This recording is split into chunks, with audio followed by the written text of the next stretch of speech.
ਸਤਿ ਸ਼੍ਰੀ ਅਕਾਲ। ਤੁਸੀਂ ਜੁੜੇ ਹੋਏ ਹੋ ਪੰਜਾਬੀ ਰੇਡੀਓ ਯੂਐਸਏ ਦੇ ਨਾਲ ਤੇ ਮੈਂ ਹਾਂ ਪ੍ਰਵੀਨ ਸ਼ਰਮਾ ਲੈ ਕੇ ਹਾਜ਼ਰ ਹਾਂ program update Canada.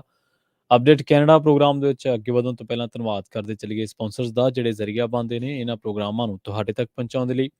Khalsa insurance agency ਵਾਲੇ ਜਿਨ੍ਹਾਂ ਤੋਂ ਤੁਸੀਂ ਹਰ ਤਰੀਕੇ ਦੀ ਇੰਸ਼ੋਰੈਂਸ ਲੈ ਸਕਦੇ ਹੋ। ਇੰਸ਼ੋਰੈਂਸ ਬਾਰੇ ਪਤਾ ਕਰਨ ਦੇ ਲਈ ਉਹਨਾਂ ਦਾ ਨੰਬਰ ਹੈ 408 272 2500। ਕਵਰਡ ਕੈਲੀਫੋਰਨੀਆ ਓਬਾਮਾ ਕੇਅਰ ਤੇ ਮੈਡੀਕੇਅਰ ਨੂੰ ਲੈ ਕੇ ਅਮਰੀਕਾ ਭਰ ਦੇ ਵਿੱਚ ਇਹ ਸੇਵਾਵਾਂ ਦਿੰਦੇ ਨੇ। ਇਹਨਾਂ ਸੇਵਾਵਾਂ ਦਾ ਲਾਭ ਉਠਾਉਣ ਦੇ ਲਈ ਅੱਜ ਹੀ ਡਾਇਲ ਕਰੋ 408 272 2500।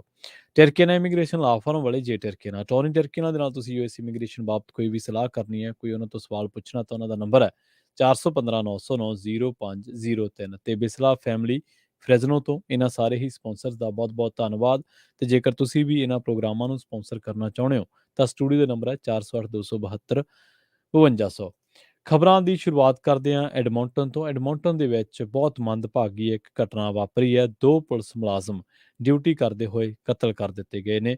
ਪੁਲਿਸ ਦੇ ਮੁਤਾਬਕ ਟ੍ਰੈਵਿਸ ਜਾਰਡਨ 35 ਸਾਲ ਦੀ ਉਮਰ ਹੈ ਇਹਨਾਂ ਦੀ, ਬ੍ਰੈਟ ਰਿਆਨ 30 ਸਾਲ ਦੀ ਉਮਰ ਸੀਗੀ। ਇੱਕ ਡੋਮੈਸਟਿਕ ਡਿਸਪਿਊਟ ਦੀ ਕਾਲ ਤੇ ਅਪਾਰਟਮੈਂਟ ਕੰਪਲੈਕਸ ਦੇ ਵਿੱਚ ਪਹੁੰਚੇ ਸਨ, ਜਿੱਥੇ ਸ਼ੱਕੀ ਨੇ ਉਹਨਾਂ ਤੇ ਗੋਲੀਆਂ ਚਲਾ ਦਿੱਤੀਆਂ ਤੇ ਬਾਅਦ ਦੇ ਵਿੱਚ ਇਸ ਸ਼ੱਕੀ ਵਿਅਕਤੀ ਨੇ ਆਪਣੇ ਆਪ ਨੂੰ ਵੀ ਗੋਲੀ ਮਾਰ ਲਈ।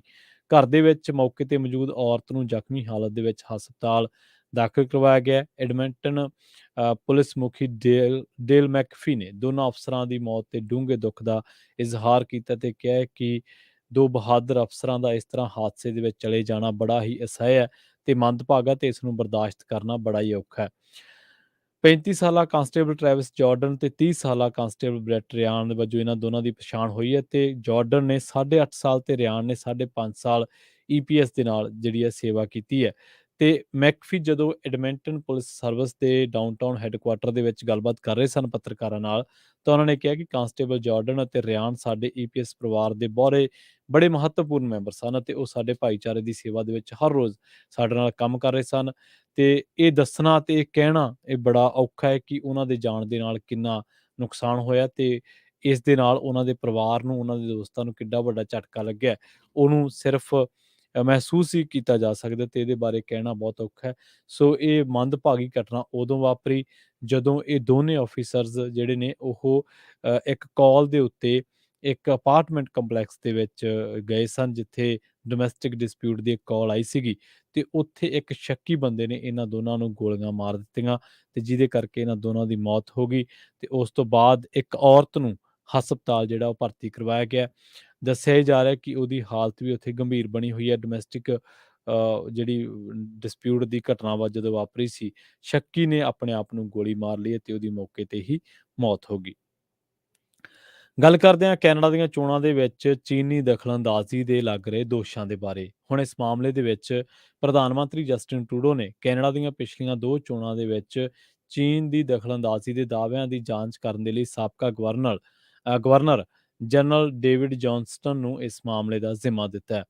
ਦੱਸ ਦਈਏ ਕਿ ਟਰੂਡੋ ਪਿਛਲੇ ਹਫ਼ਤੇ ਇਹ ਗੱਲ ਕਹਿ ਚੁੱਕੇ ਨੇ ਕਿ ਉਹ ਚੋਣ ਦਖਲਅੰਦਾਜ਼ੀ ਦੇ ਮਾਮਲੇ ਦੀ ਜਾਂਚ ਕਰਨ ਦੇ ਲਈ ਇੱਕ ਉੱਘੇ ਅਤੇ ਇੱਕ ਸੁਤੰਤਰ ਆਜ਼ਾਦ ਵਿਅਕਤੀ ਨੂੰ ਇਸ ਕੰਮ ਤੇ ਲਗਾਉਣਗੇ। ਉਸ ਦੇ ਕੋਲ ਵਿਆਪਕ ਫਤਵਾ ਹੋਵੇਗਾ ਅਤੇ ਦਖਲਅੰਦਾਜ਼ੀ ਦਾ ਮੁਕਾਬਲਾ ਕਰਨ ਅਤੇ ਲੋਕਤੰਤਰ ਨੂੰ ਮਜ਼ਬੂਤ ਕਰਨ ਦੇ ਲਈ ਉਹ ਮਾਹਰ ਸਿਫਾਰਸ਼ਾਂ ਕਰੇਗਾ।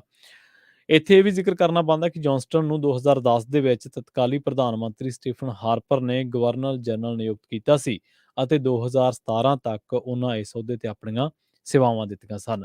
ਜੌਨਸਟਨ ਹੁਣ ਦੇ ਸਮੇਂ ਦੇ ਵਿੱਚ ਇੱਕ ਆਜ਼ਾਦ ਲੀਡਰਸ ਡਿਬੇਟਸ ਕਮਿਸ਼ਨ ਦੇ ਮੁਖੀ ਨੇ, ਜੋ ਕਿ ਇੱਕ ਆਜ਼ਾਦ ਸੰਸਥਾ ਹੈ ਤੇ ਸੰਘੀ ਚੋਣ ਮੁਹਿੰਮਾਂ ਦੇ ਦੌਰਾਨ ਜਿਹੜੇ ਸਿਆਸਤਦਾਨ ਬਹਿਸ ਕਰਦੇ ਨੇ ਉਹਨਾਂ ਦੀ ਨਿਗਰਾਨੀ ਕਰਦੀ ਹੈ।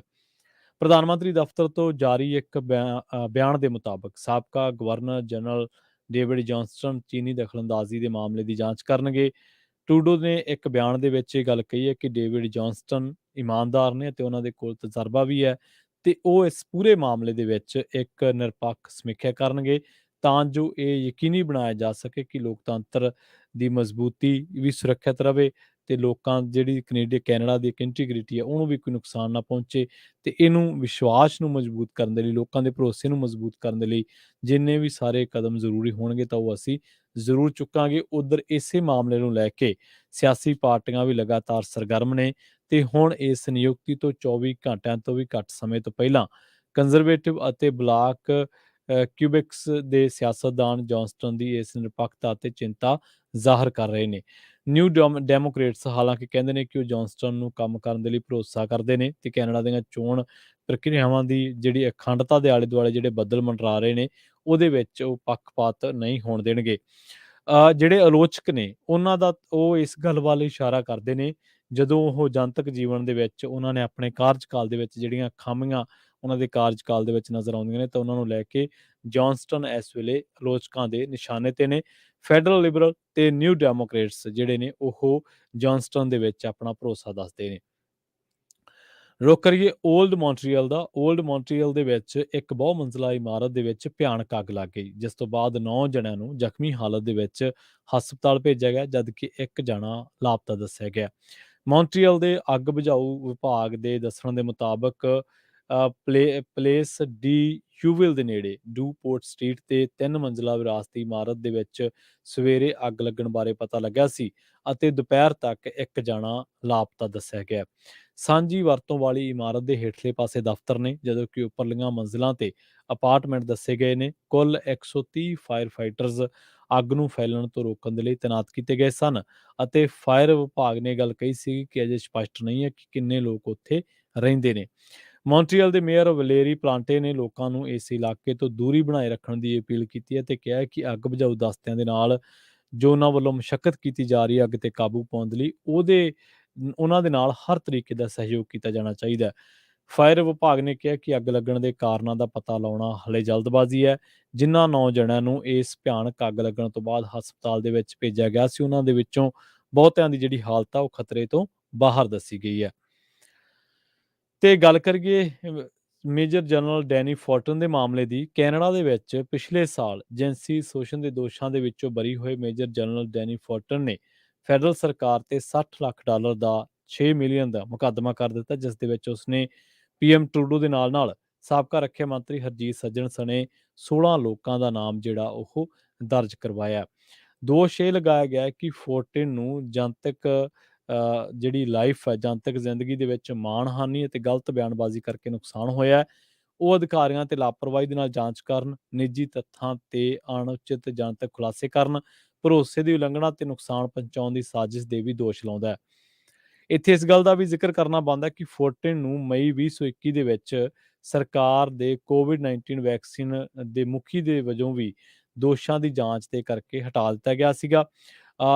ਉਸ ਦੇ ਉੱਤੇ ਅਗਸਤ 2021 ਦੇ ਵਿੱਚ ਜਿਨਸੀ ਸ਼ੋਸ਼ਣ ਦਾ ਦੋਸ਼ ਲੱਗਿਆ ਸੀਗਾ ਤੇ ਕਿਊਬਿਕ ਸੁਪੀਰੀਅਰ ਕੋਰਟ ਦੇ ਵਿੱਚ ਪਿਛਲੇ ਦਸੰਬਰ ਦੇ ਵਿੱਚ ਉਹ ਇਹਨਾਂ ਦੋਸ਼ਾਂ ਤੋਂ ਬਰੀ ਹੋ ਗਿਆ ਸੀਗਾ। ਤੇ ਪਰ ਜਦੋਂ ਉਹਨੂੰ ਬਣਾਇਆ ਗਿਆ ਸੀਗਾ ਸਰਕਾਰ ਦੇ ਕੋਵਿਡ-19 ਵੈਕਸੀਨ ਦਾ ਮੁਖੀ, ਤਾਂ ਉਸ ਨੂੰ ਇਸ ਤੋਂ ਬਾਅਦ ਹਟਾ ਦਿੱਤਾ ਗਿਆ ਸੀਗਾ। ਉਸ ਨੂੰ ਮੁਖੀ ਬਣਾਇਆ ਗਿਆ ਸੀ ਮਈ 2021 ਦੇ ਵਿੱਚ ਤੇ ਦੋਸ਼ ਉਹਦੇ 'ਚ ਲੱਗੇ ਸਨ ਅਗਸਤ 2021 ਦੇ ਵਿੱਚ। ਤਾਂ ਉਸ ਤੋਂ ਬਾਅਦ ਹੁਣ ਜਿਹੜਾ ਇਹ ਦਸੰਬਰ ਮਹੀਨੇ ਦੇ ਵਿੱਚ ਲੰਘੇ 2022 ਦੇ ਵਿੱਚ ਇਹਨਾਂ ਦੋਸ਼ਾਂ ਤੋਂ ਬਰੀ ਹੋ ਗਿਆ। ਹੁਣ ਮੇਜਰ ਜਨਰਲ ਡੈਨੀ ਫੋਰਟਨ ਨੇ ਫੈਡਰਲ ਸਰਕਾਰ ਤੇ ਉੱਤੇ $60 ਲੱਖ ਦਾ ਮੁਕੱਦਮਾ ਕਰ ਦਿੱਤਾ ਹੈ। ਮਿਲਟਨ ਦਾ ਰੁੱਖ ਕਰਾਂਗੇ, ਜਿੱਥੇ ਮਿਲਟਨ ਦੇ ਵਿੱਚ ਇੱਕ ਔਰਤ ਉਸ ਸਮੇਂ ਬੁਰੀ ਤਰ੍ਹਾਂ ਝੁਲਸ ਗਈ ਜਦੋਂ ਉਸਦੇ ਹੀ ਪਰਿਵਾਰ ਦੀ ਇੱਕ ਮੈਂਬਰ ਨੇ ਉਸ ਉੱਤੇ ਹਮਲੇ ਦੇ ਵਿੱਚ ਕੈਮੀਕਲ ਪਦਾਰਥ ਪਾ ਦਿੱਤਾ ਸੀਗਾ। ਘਟਨਾ ਦੁਪਹਿਰ ਸਮੇਂ ਵਾਪਰੀ ਹੈ। ਸ਼ਾਇਰ ਡਰਾਈਵ ਅਤੇ ਮੈਕਸਟਿਡ ਕ੍ਰੀਜ਼ੈਂਟ ਏਰੀਆ ਦੇ ਵਿੱਚ ਜਦੋਂ ਉਹ ਸੈਰ ਕਰ ਰਹੀ ਸੀ ਤੇ ਇੱਕ ਹੋਰ ਔਰਤ ਉਹਦੇ ਕੋਲੇ ਆਈ ਤਾਂ ਉਸ ਨੇ ਇਸ ਔਰਤ ਉੱਤੇ ਇੱਕ ਕੈਮੀਕਲ ਸੁੱਟ ਦਿੱਤਾ, ਜਿਸ ਦੇ ਕਰਕੇ ਉਹਦਾ ਸਰੀਰ ਉਹਦਾ ਜਿਹੜਾ ਚਿਹਰਾ ਹੈ ਉਹ ਬੁਰੀ ਤਰ੍ਹਾਂ ਦੇ ਨਾਲ ਝੁਲਸ ਗਏ ਸਨ। ਬਾਅਦ ਦੇ ਵਿੱਚ ਇਸ ਔਰਤ ਨੇ ਔਰਤ ਦਾ ਫੋਨ ਵੀ ਚੱਕ ਲਿਆ ਜਿਹੜੀ ਪੀੜਤ ਹੈ ਤੇ ਉੱਥੋਂ ਭੱਜ ਗਈ ਸੀ। ਪਹਿਲਾਂ ਇਹ ਲੱਗਿਆ ਕਿ ਇਹ ਜਿਹੜੀ ਵਾਰਦਾਤ ਹੈ ਇਹ ਕੋਈ ਹਮਲਾ ਹੋ ਸਕਦਾ ਜਾਂ ਕਿਸੇ ਨੇ ਉਹਦੇ ਤੇ ਜਾਨੀ ਨੁਕਸਾਨ ਕਰਨ ਦੇ ਲਈ ਉਸ ਔਰਤ ਤੇ ਹਮਲਾ ਕੀਤਾ ਹੈ। ਪਰ ਬਾਅਦ ਦੇ ਵਿੱਚ ਪਤਾ ਲੱਗਿਆ ਕਿ ਇਸ ਸਾਰੀ ਵਾਰਦਾਤ ਨੂੰ ਅੰਜਾਮ ਇਸ ਔਰਤ ਦੇ ਪਰਿਵਾਰ ਵੱਲੋਂ ਹੀ ਦਿੱਤਾ ਗਿਆ ਸੀਗਾ, ਪਰਿਵਾਰ ਦੇ ਇੱਕ ਮੈਂਬਰ ਵੱਲੋਂ ਹੀ ਦਿੱਤਾ ਗਿਆ ਸੀਗਾ। ਗੱਲ ਕਰਦੇ ਹਾਂ ਪੁਲਿਸ ਥਾਣਿਆਂ ਦੇ ਵਿੱਚ ਪਟਾਕੇ ਚਲਾਉਣ ਵਾਲੇ ਦੀ ਭਾਲ ਦੀ। ਗ੍ਰੇਟਰ ਟੋਰਾਂਟੋ ਇਲਾਕੇ ਦੇ 3 ਪੁਲਿਸ ਥਾਣਿਆਂ ਦੇ ਵਿੱਚ ਪਟਾਕੇ ਚਲਾਉਣ ਦੀਆਂ ਸ਼ਰਾਰਤਪੂਰਨ ਘਟਨਾਵਾਂ ਨੂੰ ਅੰਜਾਮ ਦੇਣ ਵਾਲੇ 50 ਸਾਲਾਂ ਦੇ ਦਰਬਾਰਾ ਮਾਨ ਦੀ ਪੁਲਿਸ ਵੱਲੋਂ ਭਾਲ ਕੀਤੀ ਜਾ ਰਹੀ ਹੈ ਤੇ ਉਸ ਦੇ ਗ੍ਰਿਫਤਾਰੀ ਵਾਰੰਟ ਮੰਗੇ ਜਾ ਰਹੇ ਨੇ। ਇਹ ਘਟਨਾ ਲੰਘੇ ਐਤਵਾਰ ਦੀ ਹੈ।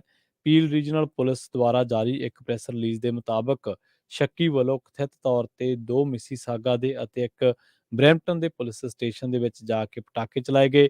ਪਟਾਕੇ ਚਲਾਉਣ ਅਤੇ ਪੁਲਿਸ ਦੇ ਨਾਲ ਝੜਪ ਦੇ ਸ਼ਰਾਰਤਪੂਰਨ ਕੰਮ ਕਰਨ ਤੋਂ ਬਾਅਦ ਕਥਿਤ ਦੋਸ਼ੀ ਫਰਾਰ ਦੱਸਿਆ ਜਾ ਰਿਹਾ ਹੈ।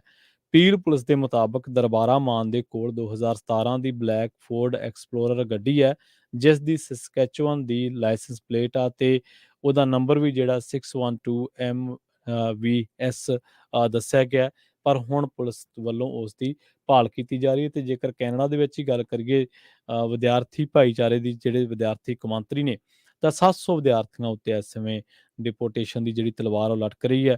ਹਾਲਾਂਕਿ ਕੈਨੇਡਾ ਦੇ ਕੁਝ ਸਿਆਸਤਦਾਨ ਵੀ ਇਹਨਾਂ ਵਿਦਿਆਰਥੀਆਂ ਦੇ ਪੱਖ ਦੇ ਵਿੱਚ ਆਏ ਨੇ ਜਾਂ ਇਹਨਾਂ ਦੀ ਹਮਾਇਤ ਕਰਨ ਦਾ ਉਹਨਾਂ ਨੇ ਭਰੋਸਾ ਦਿੱਤਾ ਹੈ। ਪਰ ਫਿਰ ਵੀ ਇੰਨੀ ਦੂਰੋਂ 7 ਸਮੁੰਦਰਾਂ ਤੋਂ ਪਾਰ ਇਹ ਜਿਹੜੇ ਨੌਜਵਾਨ ਵਿਦਿਆਰਥੀ ਆਏ ਨੇ ਕੈਨੇਡਾ ਦੇ ਵਿੱਚ ਪੜ੍ਹਾਈ ਕਰਨ, ਤਾਂ ਇੱਥੇ ਕਈ ਕਾਨੂੰਨੀ ਮਾਹਰਾਂ ਦਾ ਕਹਿਣਾ ਇਹ ਹੈ ਕਿ ਉਹਨਾਂ ਵਿਦਿਆਰਥੀਆਂ ਦੇ ਨਾਲ ਉਹ ਖੁਦ ਧੋਖਾਧੜੀ ਦਾ ਸ਼ਿਕਾਰ ਹੋਏ ਨੇ, ਨਾ ਕਿ ਉਹਨਾਂ ਨੇ ਕੈਨੇਡਾ ਦੇ ਸਿਸਟਮ ਦੇ ਨਾਲ ਧੋਖਾ ਕੀਤਾ। ਤਾਂ ਇਸ ਮਸਲੇ ਨੂੰ ਵੀ ਲੈ ਕੇ ਹੁਣ ਬਹੁਤ ਜਿਹੜੇ ਇਨਸਾਫ ਪਸੰਦ ਲੋਕ ਨੇ ਜਾਂ ਕਾਨੂੰਨ ਦੇ ਜਾਣਕਾਰ ਨੇ ਜਾਂ ਇਮੀਗ੍ਰੇਸ਼ਨ ਦੇ ਮਾਹਰ ਨੇ, ਤਾਂ ਉਹਨਾਂ ਨੇ ਵੀ ਕੈਨੇਡਾ ਦੇ ਵਿੱਚ ਇਹ ਪੰਜਾਬ ਦੇ ਇਹਨਾਂ 700 ਵਿਦਿਆਰਥੀਆਂ ਦੇ ਹੱਕ ਦੇ ਵਿੱਚ ਆਪਣੀ ਆਵਾਜ਼ ਜਿਹੜੀ ਬੁਲੰਦ ਕੀਤੀ ਹੈ। ਤੇ ਪਤਾ ਲੱਗਿਆ ਕਿ ਨੋਟਿਸ ਅੱਜ ਤੋਂ ਨਹੀਂ ਆ ਰਹੇ, ਇਹ ਨੋਟਿਸ 2021 ਤੋਂ ਆਉਣੇ ਸ਼ੁਰੂ ਹੋ ਗਏ ਸੀਗੇ। ਹਾਲਾਂਕਿ ਉਦੋਂ ਗਿਣਤੀ ਇਹਨਾਂ ਨੋਟਿਸਾਂ ਦੀ ਘੱਟ ਸੀਗੀ, ਡਿਪੋਰਟੇਸ਼ਨ ਦੇ ਜਿਹੜੇ ਨੋਟਿਸ ਆ ਰਹੇ ਨੇ, ਤਾਂ ਹੁਣ ਜਿਹੜੀ ਗਿਣਤੀ ਇਹ ਬਹੁਤ ਜ਼ਿਆਦਾ ਹੋ ਚੁੱਕੀ ਹੈ। ਬਰਜੇਸ਼ ਮਿਸ਼ਰਾ ਨਾਂ ਦਾ ਜਿਹੜਾ ਟਰੈਵਲ ਏਜੰਟ ਹੈ, ਉਹਦੇ ਤੇ ਦੋਸ਼ ਲੱਗ ਰਹੇ ਨੇ। ਹਾਲਾਂਕਿ ਕੈਨੇਡਾ ਦਾ ਵੱਡਾ ਹਿੱਸਾ ਮੀਡੀਆ ਦਾ ਜਿਹਦੇ ਬਾਰੇ ਇਹ ਵੀ ਕਿਹਾ ਜਾ ਰਿਹਾ ਕਿ ਉਸ ਨੂੰ ਮਿਸ਼ਰੇ ਦਾ ਨਾਂ ਲੈਣ ਤੋਂ ਪਤਾ ਨਹੀਂ ਕਿਉਂ ਅਲਰਜੀ ਹੈ, ਉਹ ਨਾਂ ਕਿਉਂ ਨਹੀਂ ਲੈ ਰਹੇ।